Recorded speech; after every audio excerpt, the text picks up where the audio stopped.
Everybody. I was just about to say this program is going to be recorded. That's just for people who are registered and are unable to attend. So we want to be sure that those people, have access to this event. So welcome everyone. Hi, good evening. It is evening where I am. It is different times in different parts of the world where some of our readers and hosts are from. If I haven't said my name yet, I'm Jennifer Acker, and I'm the editor of The Common. And we're really delighted that you are all here joining us tonight. And just a little bit of background about the magazine is that I started the magazine in 2011, and I started as a journal focusing on place-based writing because I felt that our sense of place as a collective, as a community, as a world, was in danger. And that was because there's a lack of care for the environment combined with forced global migration, as well as the rise of digital culture. All of those things, all of these modern forces were putting distance between people and the places that we care about. So that was the impetus for starting the magazine. And ever since then, we have been publishing the highest quality work that we can find that speaks to these issues, to various issues of place in multiple genres, in poetry and fiction and nonfiction. We are a print magazine and a digital magazine, and we work really hard to create a global community, which includes all of you. So we're really delighted that you're here.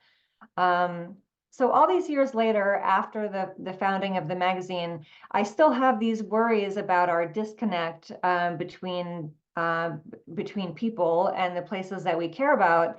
But at the same time, I'm incredibly buoyed by all the incredible place-based writing that we get to publish and all of the incredible talent that we have access to. And that's what this evening is about. It's about that privilege that we have of publishing work by some of you and by providing something that we can all connect over and speak about. So it's my great pleasure tonight to share with you 6 emerging talents who will knock your socks off. We really have a terrific evening planned. The evening is hosted by 2 previous awardees, 2 previous writers who have participated in the Festival of Debut Writers, and that's Farah Ali and Jennifer Shyue. Throughout the evening, we're going to take a couple of pauses to reflect on the works that we've heard and to give you the opportunity to support the next generation of emerging writers. And it's really important to us to support payments to authors and to honor the real work that writing is. And so a huge thanks to those of you who have given already, and in advance to those who will give tonight or give again. And I hope it will be all of you because no amount is too small. And we have we'll provide you the ways that you can contribute to our Writers Fund. Brief reminder that our new issue is coming out next month, which we're very excited about. You have until March 31st to subscribe if you're not already a subscriber, and we can put those links in the chat as well. And then finally, at the end of the readings, we have a couple of special opportunities. The first is a book giveaway. Shanna Tan's book, Welcome to the Hunam, I think I'm saying this right, Hunam Bookshop. She'll correct me later. It's recently out from Bloomsbury with great acclaim, and we have a couple of books to give away, which we're very excited to do. So we'll have 2 lucky winners for that book. And then to end the evening, we're doing something new. We're going to have 3 brief readings by members of the audience. We're going to draw names live and call them out. So if you have signed up to be a potential reader, please be ready. Each reading will be about 2 minutes long. So there's just enough time for a poem or a couple of paragraphs of prose. So now to introduce our hosts. We have Farah Ali, who is the writer of the novel The River, the Town, and the short story collection People Want to Live. Her work has been anthologized in the Pushcart Prize and the Best Small Fictions, and has appeared in many magazines, including Shenandoah, Kenyon Review, Ecotone, Virginia Quarterly Review, and elsewhere, including The Comet, of course. She is the co-founder and fiction editor at Lake Erie, and she lives in London, where she writes and edits.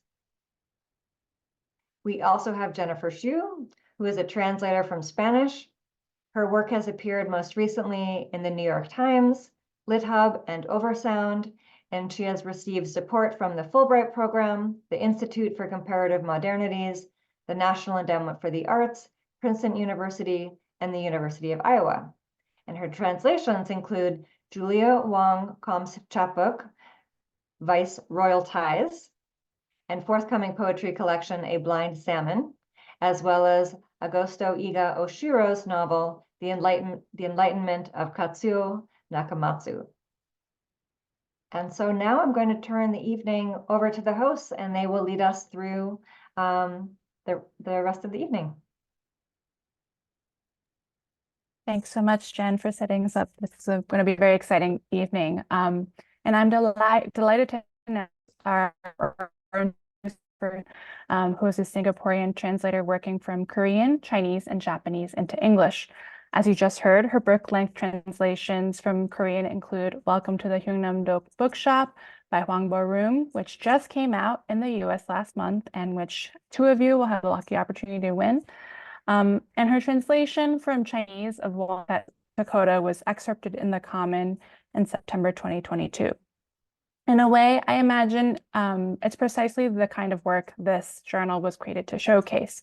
In the piece, Wong and Shanna's sure-handed translation shows us a glimpse of hometown as his family moves in, as he and his friends sit at the edge of the long canal that threads through this excerpt, as buildings rise and the skittering monitor lizards disappear.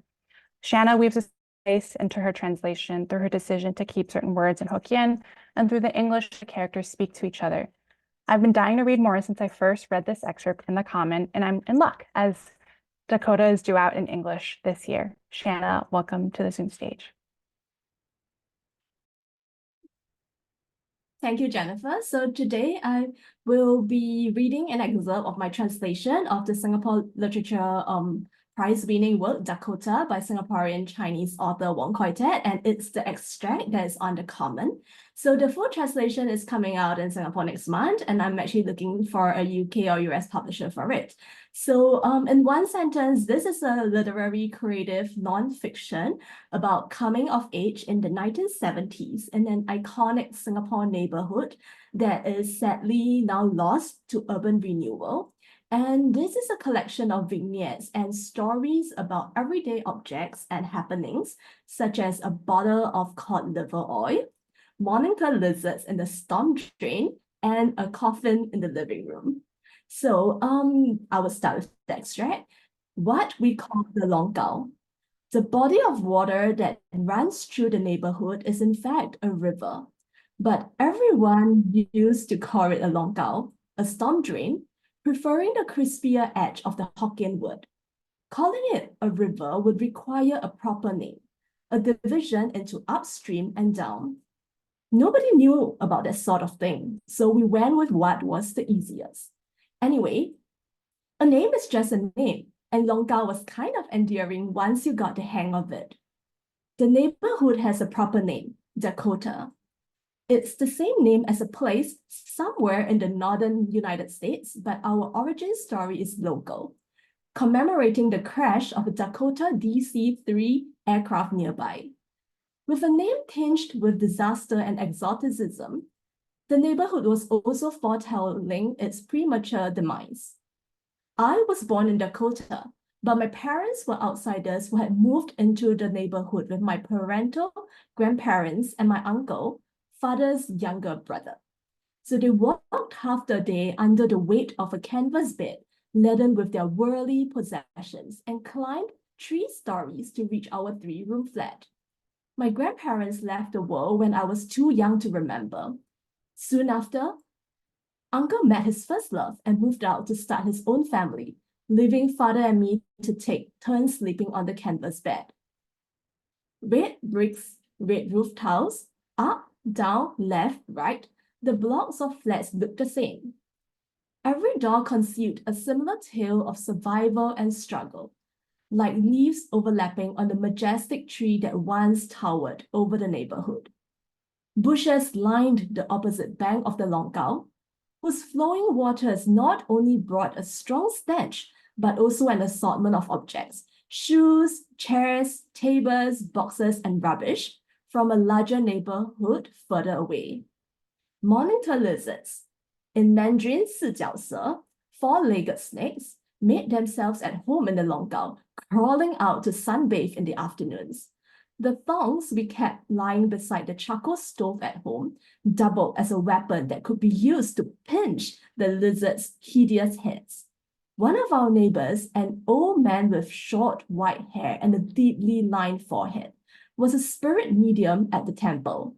We secretly named him Tua Pek Kong after the god of prosperity.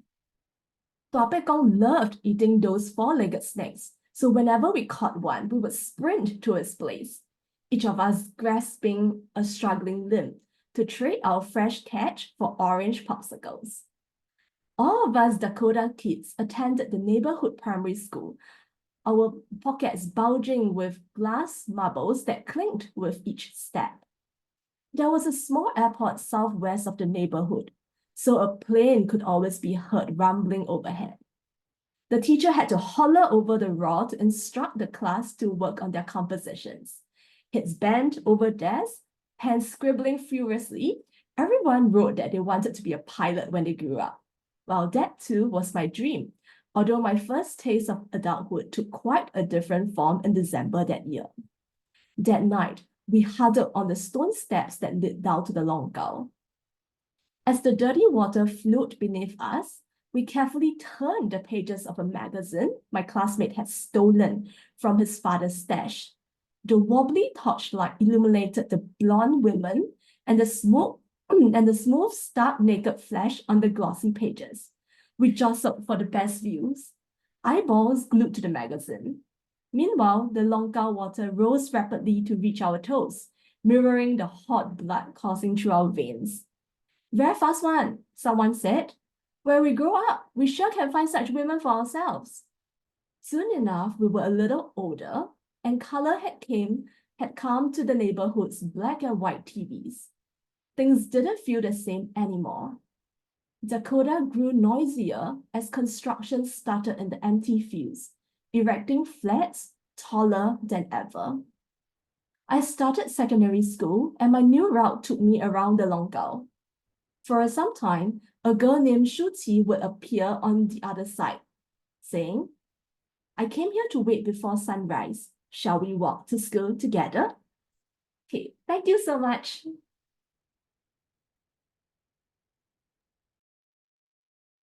Thank you, Shanna. That was so amazing. I can't wait to read the whole thing when it's out, and I hope that's really soon. Next, we have Felice Belle. Felice Belle's debut collection, Viscera, published by Etruscan Press in 2023, is poetry for people who think they hate poetry, quirky, accessible, and pop culture obsessed. As a poet and playwright, she has performed at the Apollo Theater, Joe's Pub, TED Women, and TED City 2.0. Felice is a lecturer in the low residency MFA program at St. Francis College and Artists Network Director for the global nonprofit Narrative 4. She spends her free time solving fictional crimes. When I first read Felice's poem in the Common called Nina and Frida Enter the Chat, the language right from the first line is what grabbed me. There was a beat to the words, a heartbeat. And it's a short poem, but it was simmering with tensions. And it was an amazing combination of the alliterative nature of the words there.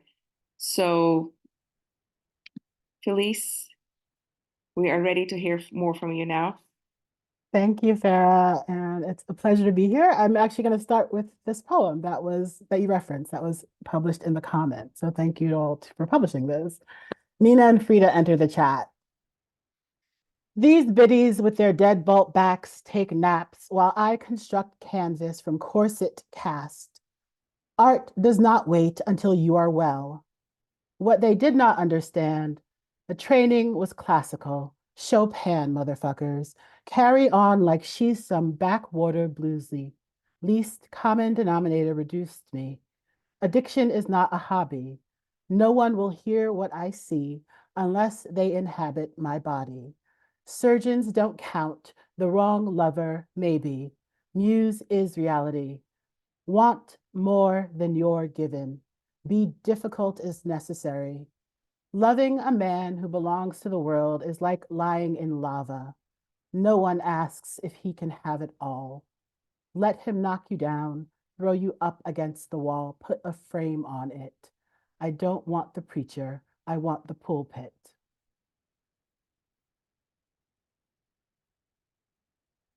This next poem, so my bio, it says, I spend my free time solving fictional crimes. That's because I watch a lot of Law and Order, and I like to think I'm a detective, just based on the sheer number of episodes I've seen. So this poem, also from my collection, Viscera, is called "The Following Does Not Depict Any Actual Person or Event." When the detectives come to question you, keep gardening, lifting boxes, cleaning the gills off the fish. New Yorkers can't stop moving. You need to pick up your kids. You wish you could be of more help, but you're late for the airport class. If there's cash on the body, it's not a robbery. Every suspect has means, motive, and opportunity. The evidence speaks. The president of the abstinence club could be the rapist. They recycle storylines. It's not the first time the killer is an adult pretending to be a high school student. Trust your gut. A patriot can be turned. We can't all be good. It's the third law of physics, equal and opposite. Can't have the high without the low. If it feels personal, you're too close to the case. And my last poem is called K&M Open 24/7. So during the pandemic, Chase Elodia, who's a musician, reached out to me. He was commissioning poets to write about their neighborhood in Brooklyn, and I had never written about mine, so I said yes. And so this is an ode to my neighborhood. K&M Open 24/7. My guy Amir shouts, "My queen!" every time I walk in. I want this level of fanfare everywhere I go. My parents left Brooklyn with 2 baby boys because bullets flew through their first floor window in the building next to the one I now live in. What matters is how you remember it. They don't understand why I moved back to the block they left years past. I don't see anyone except my elderly neighbor and his dog outside every day around 5. Throw out trash, talk news, shake head.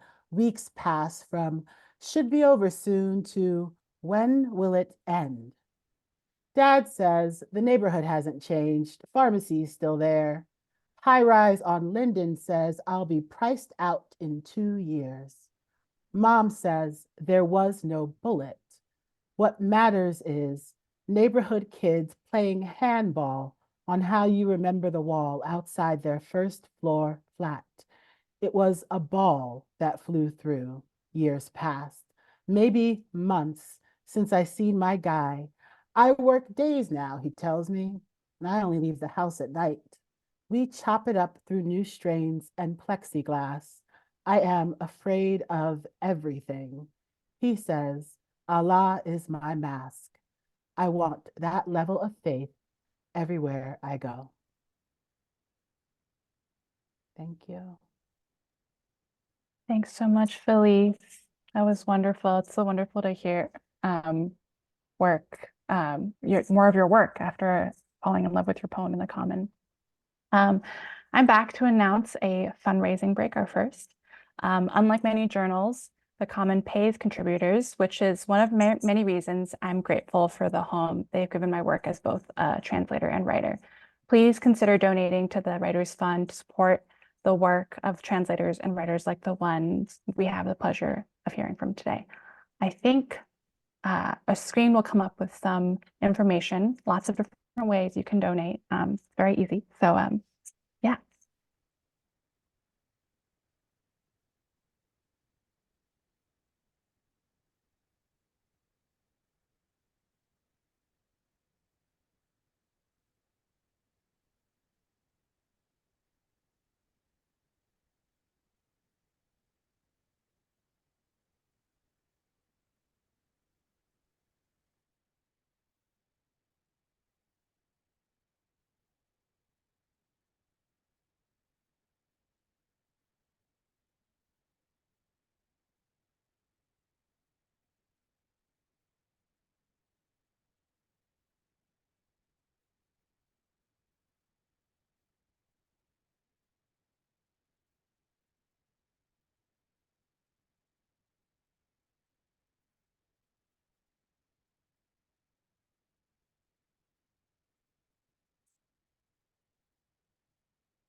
Great.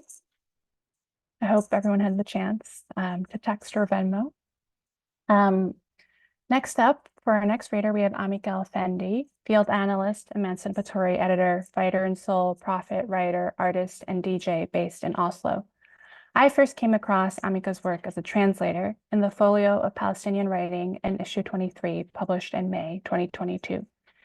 As we were putting together our list of readers this past November, just weeks after Israel began its assault on Gaza, Amika's translations from Arabic of the stories of Khalid al-Gibor, Ziad Kadash, and Suhail Matar took on a catastrophic resonance. Now, nearly 6 months later, the state of Israel is starving the people of Gaza, even as it continues to torture, shoot, and bomb them, and the funders of genocide in the US government continue to sign checks for weapons of mass destruction.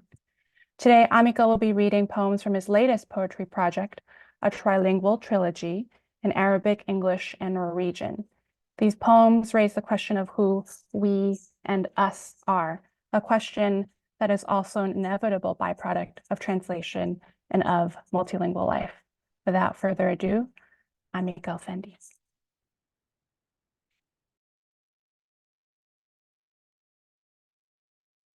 Oh, I think we might not be hearing you unless that's just me. We can't hear you, Amika.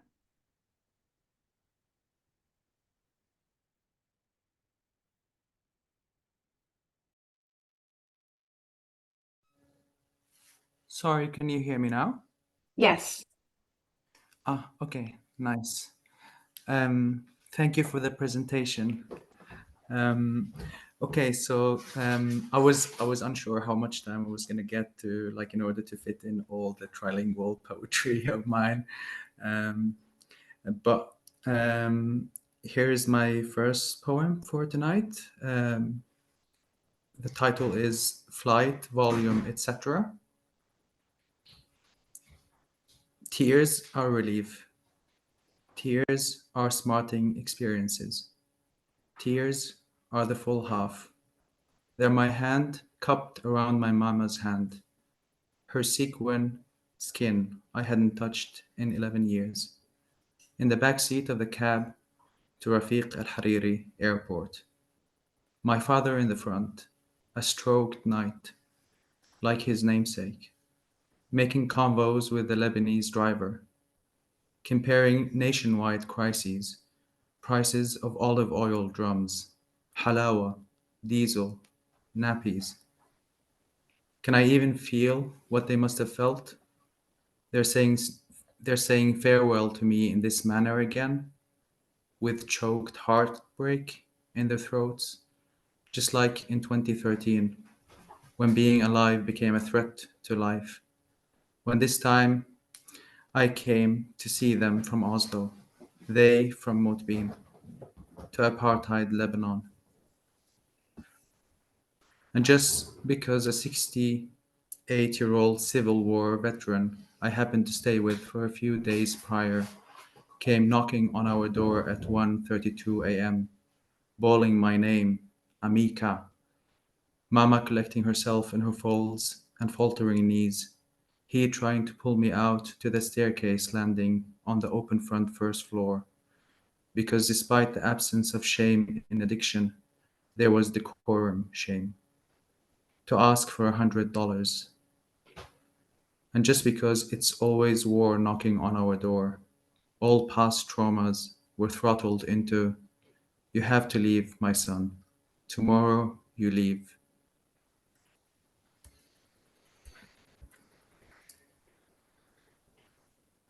And the second poem is about kind of like this idea that many of our problems in modern day times are kind of the result of humans finding out that there's this thing called civilization and cities and stuff.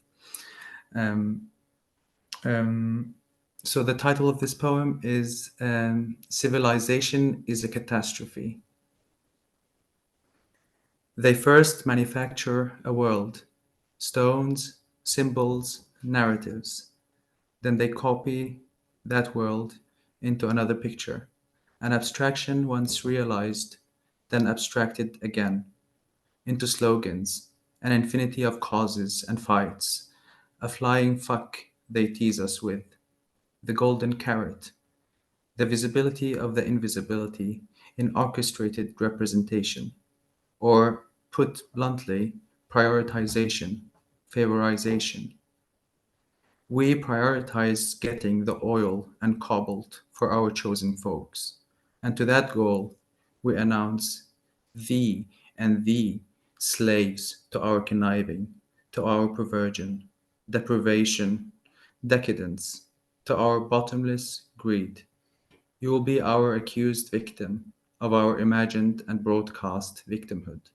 You will be our eternal sworn enemy, but our builder and chauffeur will eat your hearts, devour the soft skin of your newborns, trick your old men into perfidy with a glass of water. With those recreations of the world, will remanufacture the world. With those images, will make consent and gavel deals and sell, sell, sell.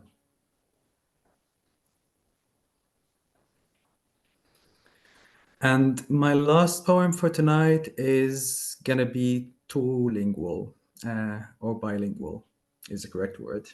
So it's about this researcher who used to work with a written language from my area, which is called Safayitic. And it's this language was used as kind of like a graffiti language where those nomads who roamed the region wrote stuff like Amika, son of Faris, belonging to the tribe of Elfendi, came here and grazed with his sheep and everything was well. And I found through his blog this stone where the name of my family on my mother's side was etched into the stone, which is kind of like this. I think the stone was around 1200 years old or something like that.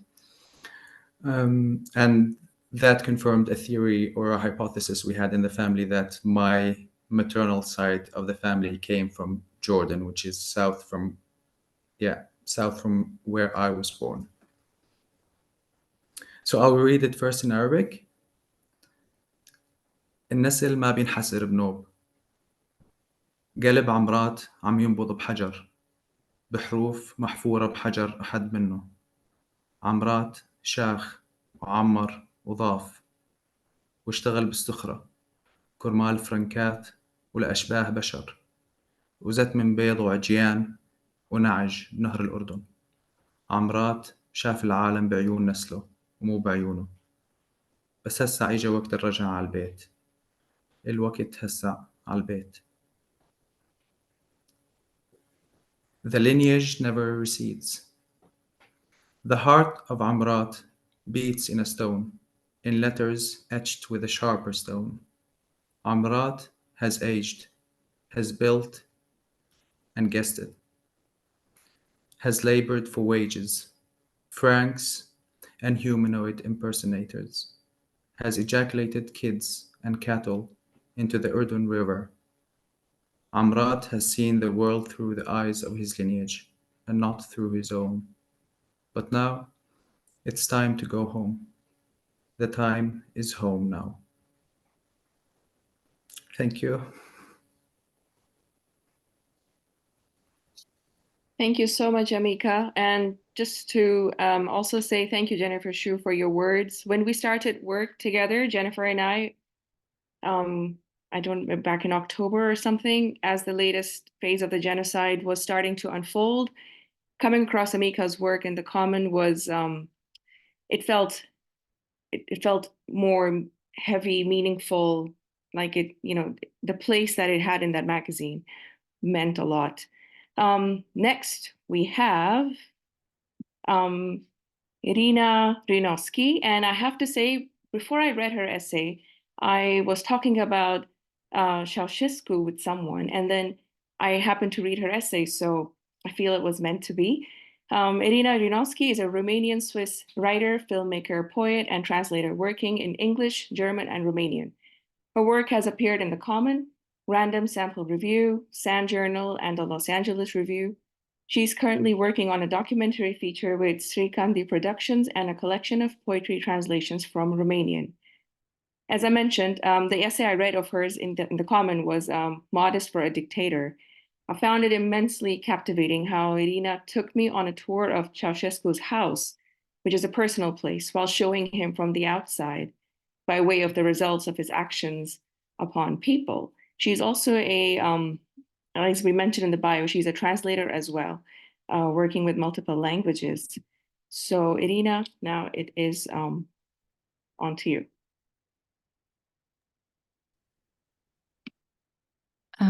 Thank you. I hope everybody can hear me. Thank you to the Common for inviting me tonight. I'm so happy to read 3 poetry translations to you tonight from a poetry collection that I'm currently translating with another poet and translator. Her name is Romana Iorga. And we're translating also 2 poets, 2 Moldovan poets, so from Romanian to English. And these 2 poets are brother and sister, and their names are Leonard Tuchilatu and Leonid Dalari. So I'm going to start with the poem by Leonard Tuchilatu. War. The quiet of one thought, equivalent to our lives, collapsed, pulverized, lost among the troubled skies of our times. The answer to the old cries from the white cities, it no longer brings the beautiful quiet from afar. Sirens shred new thoughts. Oh, how short the quiet was. The jungle boils again beneath the sun. Arrows of fire rain down. Ghosts pass by and greet us, the smile of death on their faces. They take what little quiet we have left, and some of us too with them. And the next poem is a kind of a companion piece, if you will, by Leonid Dalari. And it's called Tell Me What of Tomorrow. Lost child, through smoke, through hell you follow, clutching a lump of bread against your fragile chest. Into the afterglow we march, an endless column. Tell me, what of tomorrow, your mute request? You are an apparition, white stain on somber wall. Among rough coats, stirred dust and clamor, I feel like I'm a figurant at a masked ball, playing the part of soldier with helmet and armor. But your slow tear brings me back. It drips onto your shirt, trickles down your bread. I would have begged forgiveness for the war, for what it took from you, for what it left instead.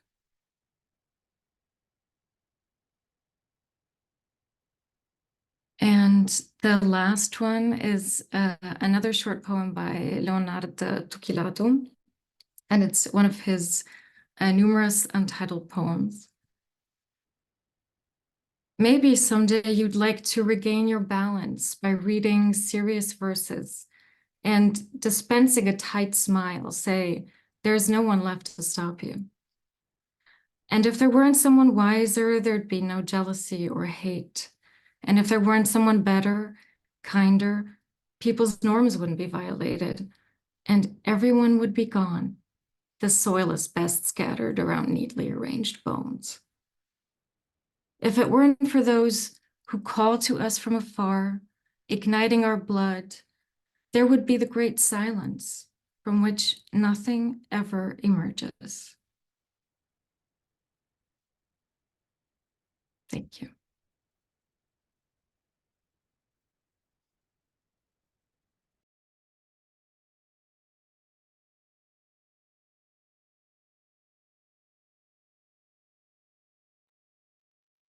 Jennifer, are you going to introduce Nina or? Oh, I think we might actually have another fundraising break. Oh, amazing. Okay. Yes. So as Jennifer mentioned earlier, the Common is one of those places where it really keeps you in the family, teaching children, high school kids, or anyone interested in these classes that they offer. So please consider supporting the journal, supporting the writers, supporting the translation that the Common supports. It's so critical, so urgent. All the info is here, shared by Olive. So you can share it with your friends or family, anyone you know, you can note it down.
Thank you.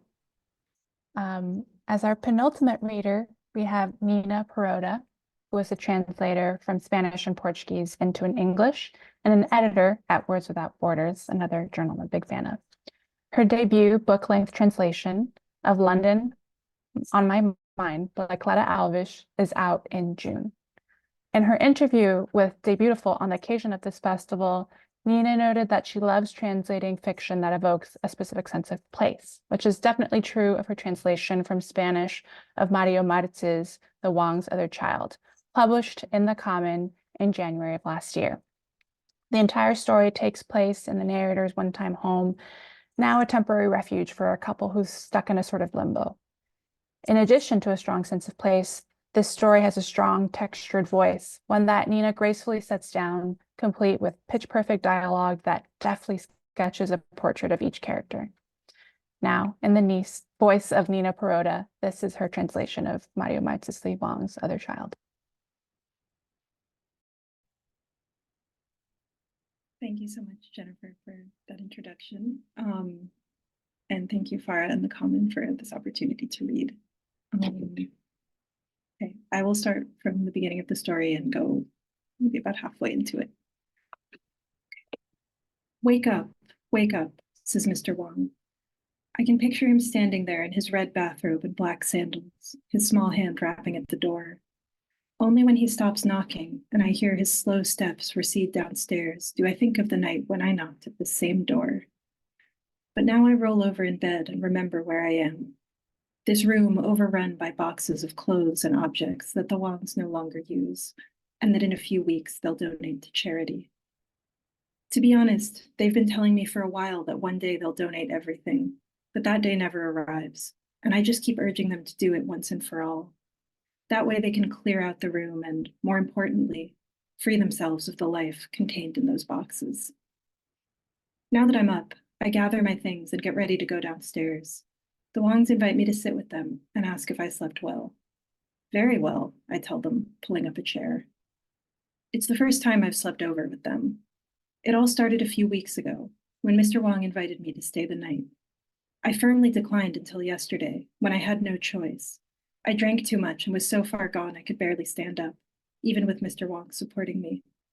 According to them, I was shouting at them to let me go, but Mr. Wang insisted. No, my friend, you are at home here. We are friends. The Wangs came to this country to look for their missing daughter, and when I found out they were the new tenants, I knocked on the door like a regular neighbor. If you need anything, just ask me. I live right down the street. I must have convinced them, because a week or two later, Mr. Wang came to my door and asked if I knew anyone they could hire as a driver. I told them I could do it. It was no problem to take them around the city in my truck and help them with errands whenever they needed it. They could practice their Spanish with me, too. Mr. Wang, however, found this odd. He couldn't understand why a stranger would be so kind to him and his wife. It surprised me, too, actually, but I was curious about what they were doing in the country and how they had come across the house. Are you sure? Are you sure? He asked. Yes, I told him. Why do you ask? No reason, my friend, no reason. Thank you. Before the Wangs, there was a Brazilian family. I offered to help them as well, but they only ended up staying a few weeks. Then some Russians arrived. When I asked if they were renting from my ex-wife, their answer was the same. We don't know anyone named Laura. We're renting through a real estate agency. But with the Wangs, it was different, special. Not for them, but for me. They accepted my company, especially Mr. Wang, who understood deep down that friendship is defined by the inevitable complicity of those who have experienced loss. Visits turned into unforgettable nights, nights heavy with histories, hopes, and obsessions. Nights when Mr. Wang, in his uneven Spanish, told varying accounts of his childhood in the Chinese countryside, describing, midway between sorrow and reverie, the first time he saw the ocean, and the misfortune that befell his family after the communists triumphed in 1949, when his father became a victim of political persecution. He was 11 years old. It was very hard, my friend, he says whenever he remembers this episode. I've spent several months now trying to decipher the Wang story, just as they've been trying to decipher mine. Mrs. Li, on the other hand, tells me about Zhao, their son, who lives in New York and whom they haven't seen in 5 years. She also mentions, and they both come back to this every so often, as if it were their only topic of conversation, their daughter, who disappeared in Honduras. Her name was May. They hope some trace of her might still be found, that one day the relevant authorities will call to say they've finally located her. Not alive, but at least her body, muses Mr. Wang, half closing his eyes, lifting his teacup, and taking a deep drag on his cigarette.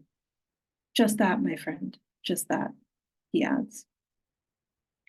May had been traveling by bus to the ruins of Copan with 7 other tourists.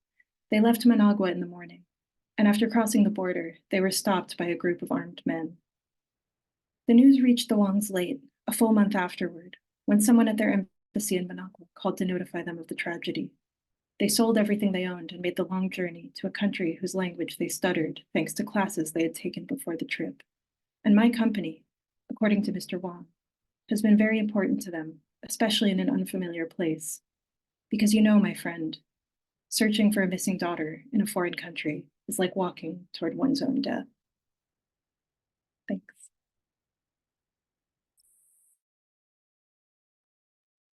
Thank you, Nina, for this amazing reading. I feel like I'm going to have to get so many books and keep on reading everyone's works here. Translations are so amazing. All right. Our final reader for the night, before we head into our draws, is Jordan Escobar. Jordan is a writer from Central California. He is the author of the chapbook, Men with the Throats of Birds, published by Cutbank Books. He is a 2023 winner of the Saint Botolph Emerging Artist Award and a 2022 Janickian Scholar in Poetry. He has been published in many journals, including The Common, Ninth Letter, Prairie Schooner, and elsewhere. He currently teaches at Emerson College and Babson College. When I first read Jordan's poems, Writing Shotgun with Chamaco and Olives in The Common, I felt completely drawn into them. They were slow and full of photograph moments, zooming in slowly and beautifully, the eye moving from scene to scene. And then when I reached the end, I felt I'd witnessed something deeply vital about life. And despite that, these are quiet poems, but they are brimming with emotion. So, Jordan, now it's on to you whenever you're ready.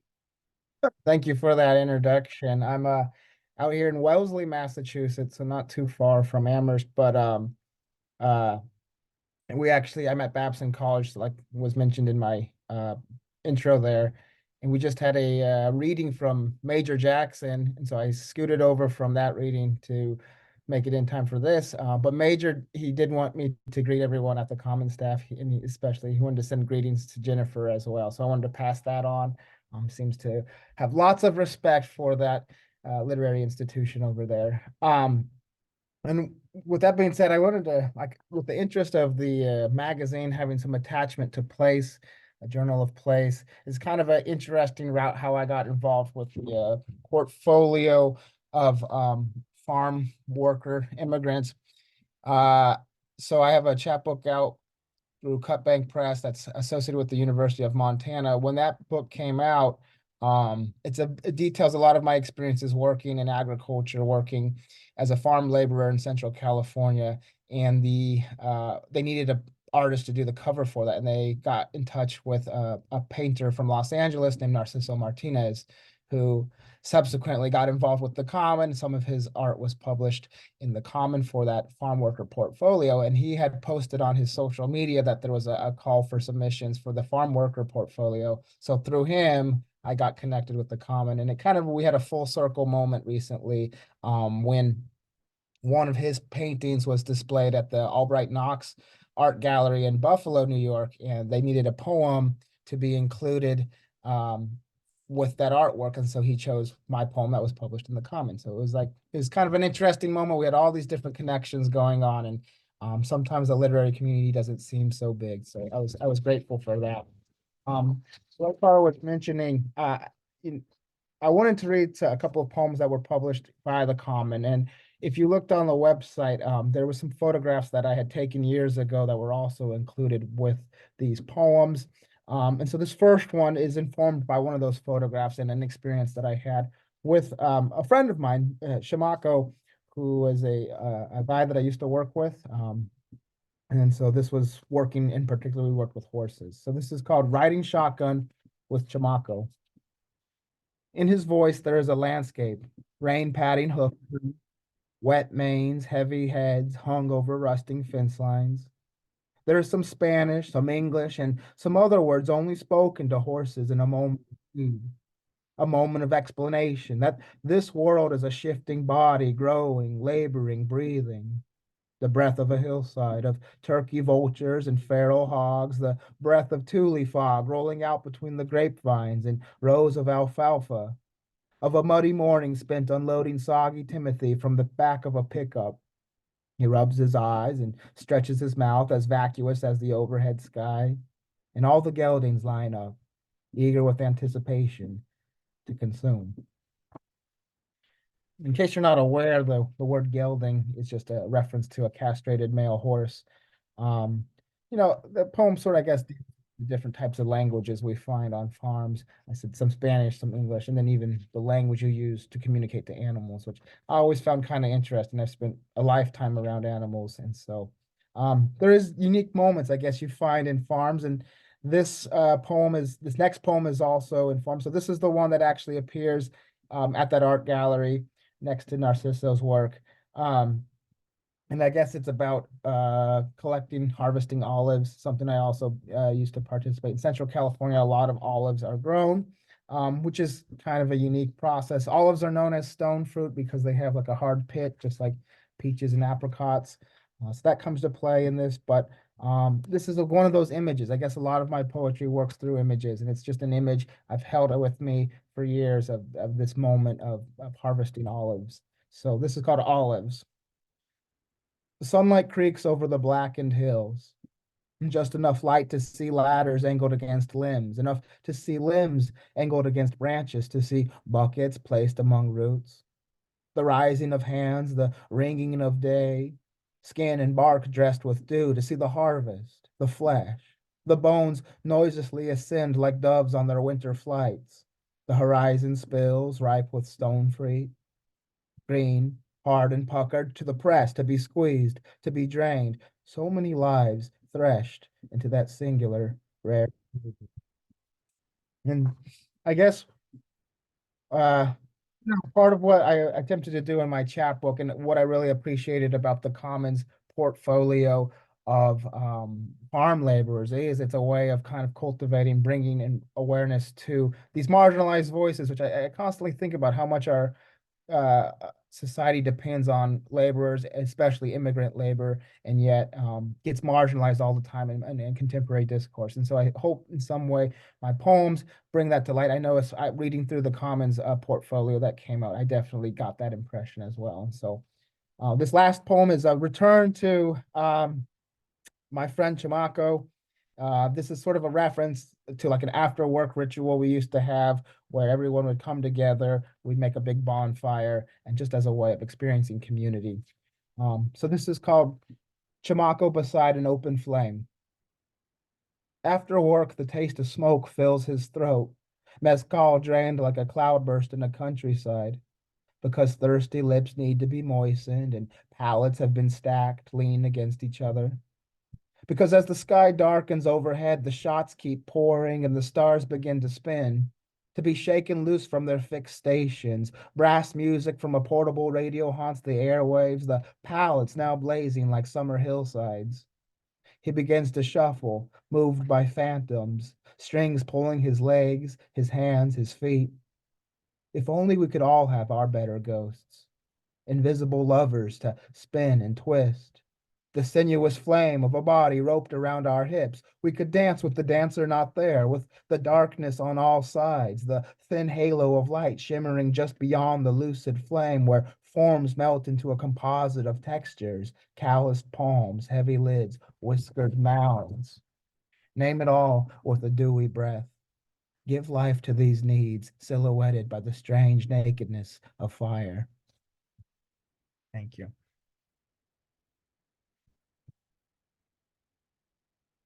Thanks so much, Jordan. What a wonderful evening of readers. And we're lucky in that all of these writers and translators' works can be found in the Common.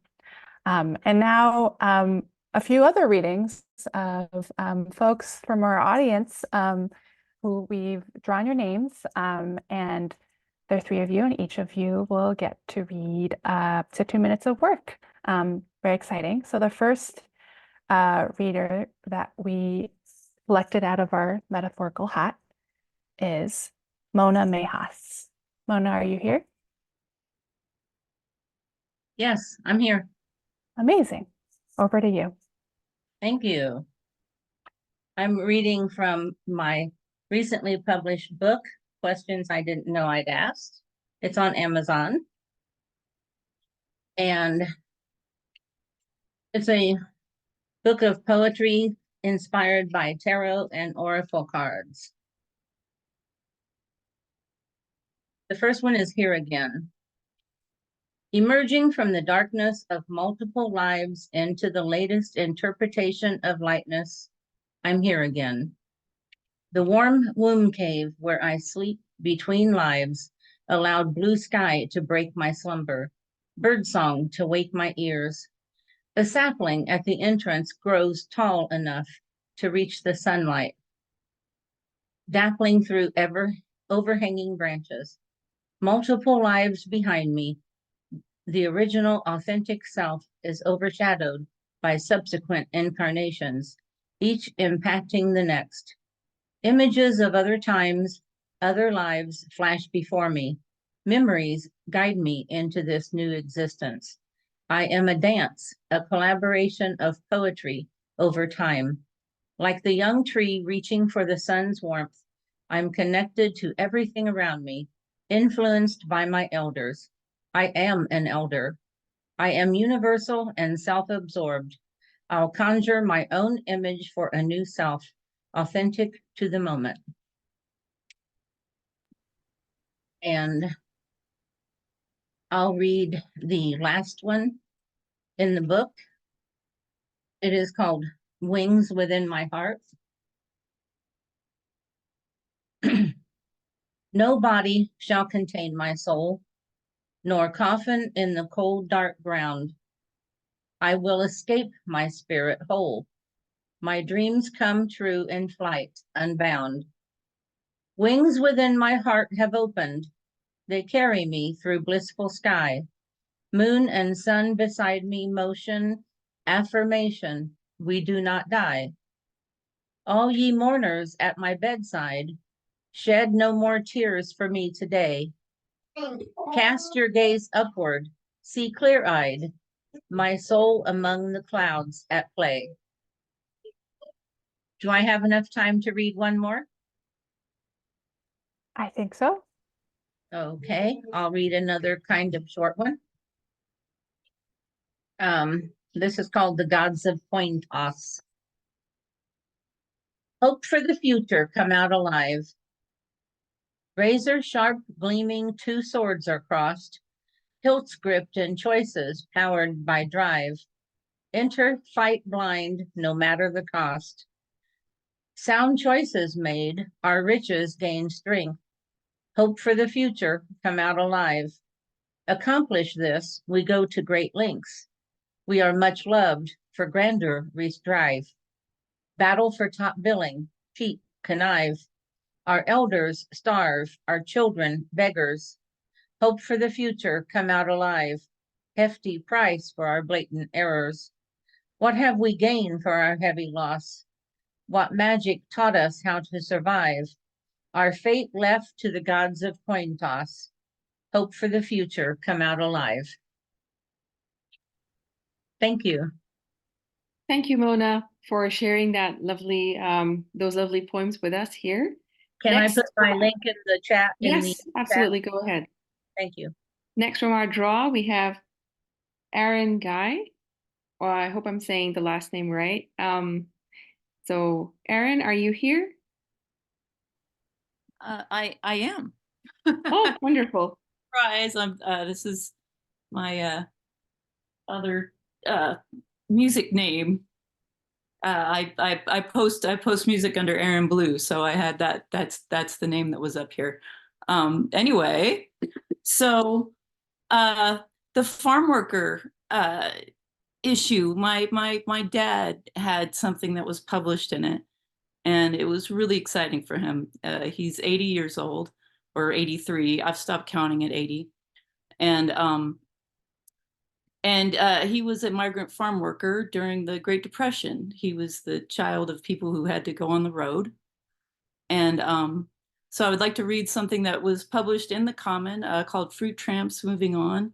It was from the November 15th, 2023 dispatches. So it was published online. And I'm not sure, it's 2 minutes, is that right?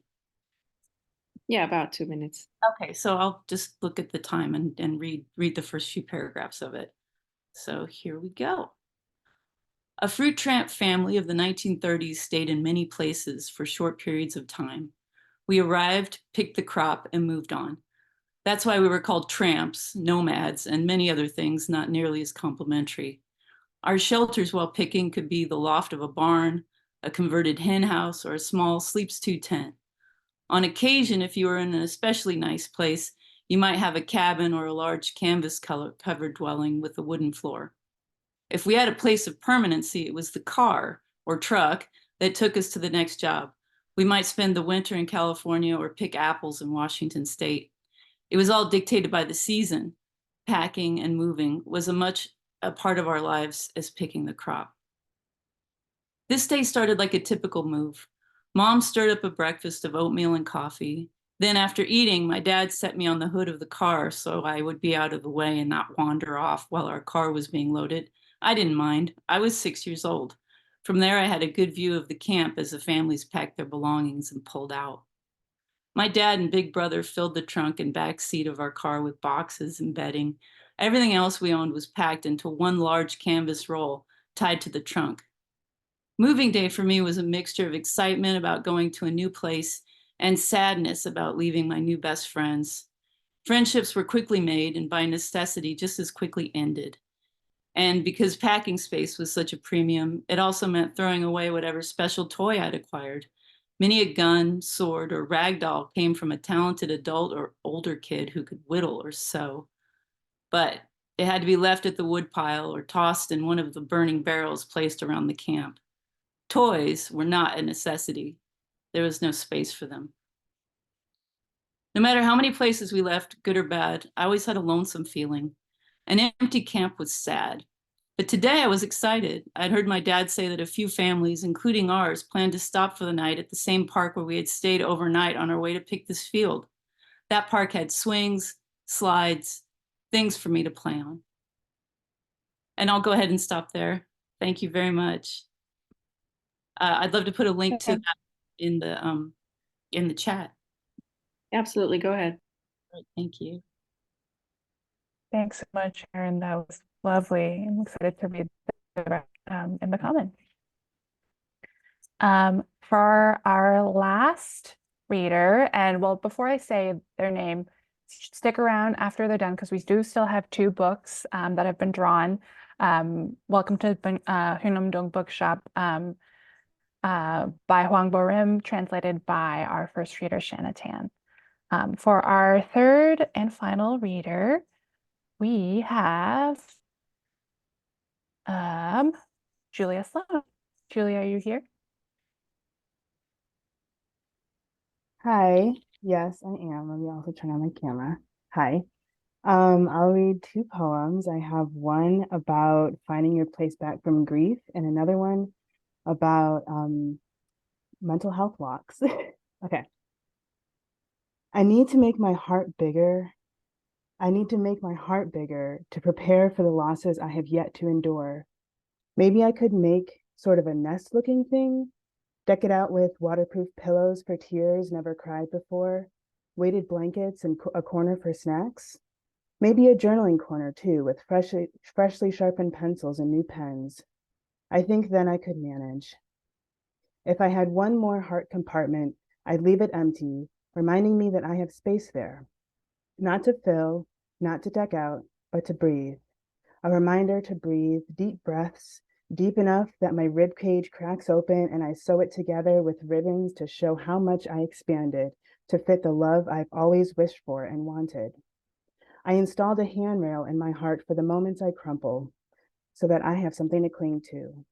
And now I hold on, my world turned over, everything familiar and in place, except it's all different. The hazards are on, clicking and blinking, a heart in crisis. And my heart is stronger than I thought, able to beat through moments I thought I'd crumple, forgetting and remembering and remembering and forgetting and forgetting and remembering. And then I'm holding my mother and her heartbeat matches mine, and we're in this together. My sister joins, a trio we are now. My heartbeats continuing. I retrace the steps of the life I used to live 23 days ago, and in the pockets of silence between trains running express, I run local, and I take my time. The small joys return, they never left. The cloud of milk in my coffee, my favorite songs I still bop to. My heart is bigger and deeper than I knew, and still holding on to so much and holding on. Compartments created and refurbished, and still room to breathe. Thank you. And then my second one is called Stupid Little Walk for My Mental Health. Gipperty dip through the mint-colored doors, phone keys, water, don't need water, headphones, 1, 2, 3, cards, keys, keys. Follow yesterday's trash dribbled down juice. Follow yesterday's trash dribbled juice down metal stairs, stepping through fragmented shadows of the frosted door.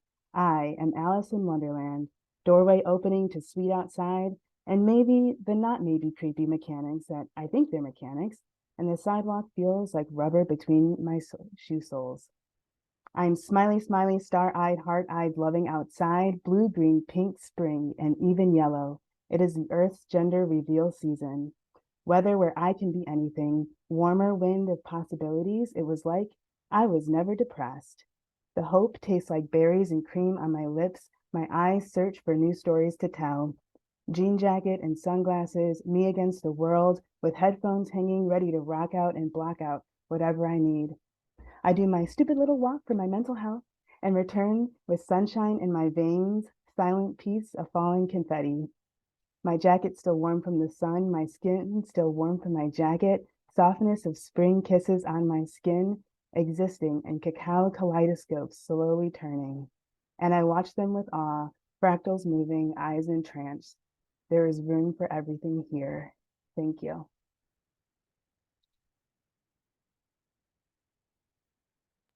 Wonderful. Thank you so much, Julia. So Absolutely. much power in these poems. Yeah. I don't have a It's link yet because I'm a new novice writer, but I can put my link to my fan fiction. absolutely whatever you want us to read and check out of your work, go ahead. I'm just gonna say also that it's past midnight where I am, but oh my gosh, so much amazing reading. I feel really fired up. Our two winners of the book draw are, drum roll, Laura Nagel and Karen Kane. So Laura Nagel and Karen Kane, are you still here? Yes, hello. Oh, brilliant. I see you, Karen. And I see you as well, Laura. Brilliant. So I think Jennifer Acker will be in touch with you, with Laura and Karen about the book and how you guys will get your copies of it. Yep. Congratulations. Thank you.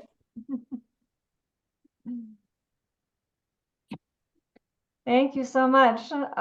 Thank you everyone for reading those wonderful readings. And you know, you read the work on the page and then you have the opportunity to hear it out loud, and it's really meaningful. And so thank you to our spur of the moment community readers also. Thank you for being prepared and sharing your work with us. That was really special. And a big thank you to our hosts, to Farah and Jennifer, for all the work that they have done to put this evening together. This is really, you know, this is really all theirs. This was, you know, their show. They put the whole thing together, and I'm really grateful for their participation and their keen reads and beautiful introductions for all of our authors. So we're just going to put up the, you know, as we close out, we'll put up our fundraising screen one more time and just urge you to give whatever you can to help support our authors. We work really hard to support our authors in all the ways that we can, including financially, including paying people for their work, and then continuing to nurture careers as much as we can along the way. So we really appreciate your support, and we hope you have a beautiful evening.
think I'm going to close us out, but thank you all so much for being with us and for reading and for listening. This was so fun.